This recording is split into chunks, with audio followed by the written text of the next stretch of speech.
Alright, what's going on, guys, and welcome back. So we have an update with regards to the palworld Nintendo lawsuit situation. That's actually good for monster taming games in general. One of you guys brought this up to me in the comments of one of our videos. I can't find the comment, so I apologize for that. But basically, Nintendo is it may be in trouble. We'll see, but we're going to get into the article and then sort of talk about how this could have an impact on the monster taming genre as a whole, because this whole situation's ridiculous. Anyways, let's dive in.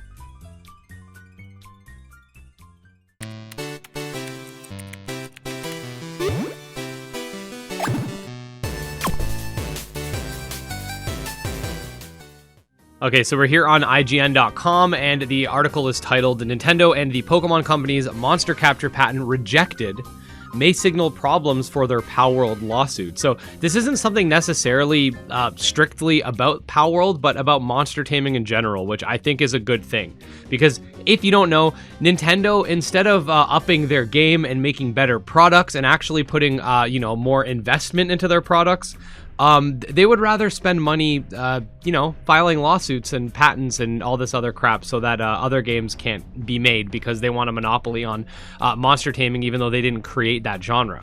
So Nintendo has run into another issue during its ongoing legal battle against Pocketpair's open world survival game palworld. As reported, one of Nintendo's patents related to the case has been rejected by the Japan Patent Office for lacking originality. So kind of funny, right? They're claiming that everyone's claiming palworld lacks originality. Meanwhile, Pokemon's trying to patent a mechanic that literally is generic, right? Shin Megami Tensei, Dragon Quest monsters, all these other monster taming franchises have monster taming, and they're trying to patent that, which is ridiculous. Back in September 2024, Nintendo and the Pokemon Company officially announced they were filing patent infringement lawsuit in Japan against Pocketpair's open world survival game. The case involves three main patents granted by JPO, two related to monster capture and release, one related to riding characters. These patents were filed and approved in 2024, but are derived from earlier Nintendo patents dating from 2021. It seems that Nintendo geared these divisional patents to fight specifically against palworld's alleged infringement of the originals. Since then, the case has rumbled on Nintendo, even rewriting a mount-related patent mid-lawsuit and arguing that the mod should not count as prior art. However, one of the patents in the family of monster capture patents that Nintendo filed in 2024 has yet to be approved. In October, the JPO pointed out that the patent lacks an innovative step, making a non-final decision to reject the patent application. So non-final, keep that in mind, this could change. The office's reasoning for the rejection made reference to older games with similar mechanics that were released even before Nintendo's 2021 prior date, including Ark, Monster Hunter 4, and the Japanese browser game called Kentai Collection. Ironically, Pocketpair's Craftopia 2020 and Niantic's Pokemon Go were among other examples of games that were used to argue that the patent lacks originality. Although non-binding and non-final decision by the Japan Patents Office to reject the application will not directly impact the lawsuit, it may still influence it, as noted by GamesFray. This is because the rejected patent application 2024 blah blah blah blah blah is closely related to the two main monster capture patents and patents listed here that are being used against palworld in this case. Therefore, JPO's decision could cast doubt on the validity of monster capture patents involved in the lawsuit, strengthening Pocketpair's position.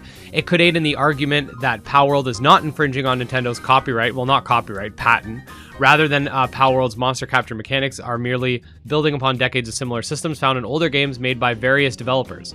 As IP consultant Florian Mueller at GamesFray noted, the fact that the patent examiner is now looking at real-world games as opposed to just patent documents and articles considerably ups the ante for Nintendo. This is true. Like these people need to know what these games are before they accept these patents, right? Like, you can't just look at a bunch of patent documents and be like, oh yeah, that's good, because like these patents, which in my opinion, you should not be able to patent a video game mechanic. I think that's absolutely ridiculous and just stifles competition. But just looking at like some papers that show this is what the mechanic is and not actually seeing it in action is problematic in my opinion. Like these people that are upholding these patents and stuff like that, they need to actually do the research and actually play the games.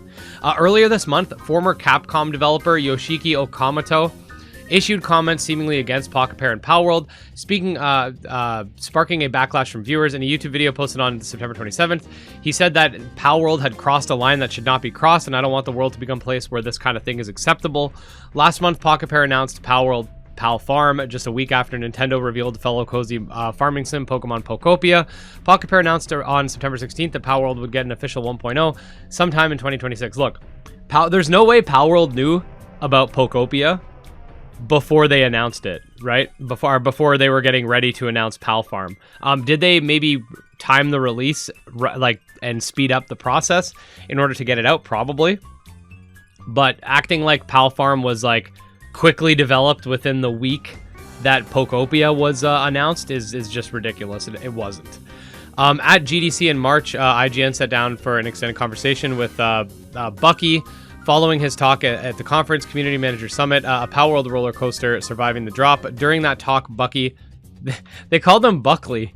I guess, is his name actually Buckley? I always just call him Bucky. That's his nickname. Went into candid detail about a number of Palworld struggles, especially accusations of using generative AI and stealing Pokemon models for his own pals. Yeah, someone lied and rearranged the pals in order to make them fit into the Pokemon models, and then ended up apologizing for it. But nobody paid attention to the fact that was actually apologized for, and that wasn't true. So people to this day think that they literally stole the models right from Pokemon and then imported them into their game, which isn't true. And then the whole AI art thing, that was another thing that was never proven and is not true. They just said, oh, they're using AI art because. And then that was a whole controversy in and of itself.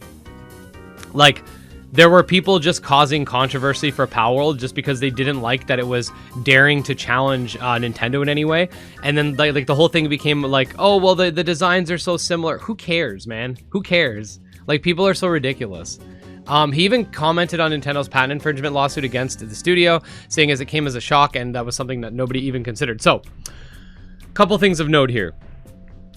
Okay, the Palworld lawsuit in general, in my opinion, and I think in the opinion of a lot of other people, it's complete bullshit. Nintendo's just doing it because they don't want any sort of challenge. They don't want to have to spend more money on making their games than what was the stat someone said? I don't know if this is true, but apparently they only had to sell 200,000 copies of Legends EA in order to make profit.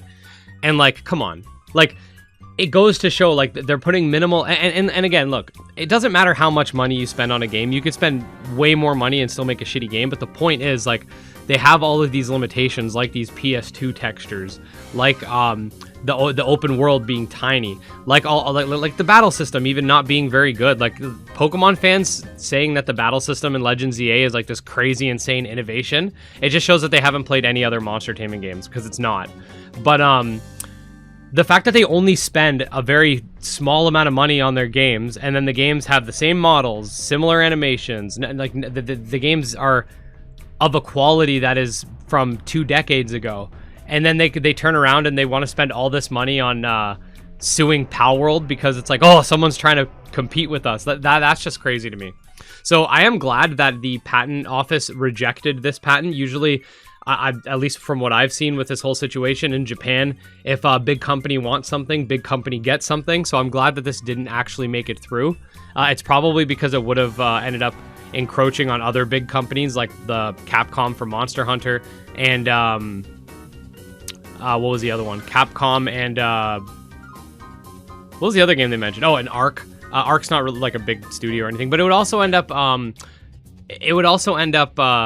going against Shin Megami Tensei's capture mechanics and stuff like that. I don't know exactly what the exact specifications in this patent are, but the point still stands. Nintendo needs to stop. They're so anti-consumer at this point. They're so just against competition. And the fact that people will defend them for this is insane. There's no defending Nintendo for this. There's no saying, oh, it's okay that they're doing that. Palworld's bad. This is a mega corporation going after an indie studio just because the indie studio dared to have competition. And it's crazy to me because these same people will be yeah, we need a free market of ideas and this and that. And it's this is literally the opposite of merit, right? This is not merit based. making the best video games. That's what everyone wants. Everyone wants the video game industry to go back to best games sell the best, right? Instead of like these games that sell amazingly because of brand loyalty and like creating like these sort of like addiction mechanisms and stuff with like a lot of the loot boxes that games used to have and stuff like that. We want to go back to a time where it's like, if the game is the best, it sells the best. And this sort of like anti-meritocracy angle that Pokemon's going with is insane. And it's just like, we see it all over the world, but it's just crazy how like these giant corporations can just like crush everyone else because they have more money. And even if they lose the lawsuit, they're just draining Pocket Pair of whatever money they have. Did the game sell well? Yeah, but they don't got as much money as Nintendo. So hopefully this situation gets resolved, and hopefully more monster taming games can just keep coming out and just make, you know, this whole Pokemon situation look worse and worse. I'm glad that Digimon's doing really well and sort of shedding a light on Nintendo like not putting effort into their games, at least with Pokemon. And yeah, what do you guys think about this whole situation? I think it's ridiculous, but that's just me. I'll see you guys in the next one. Peace.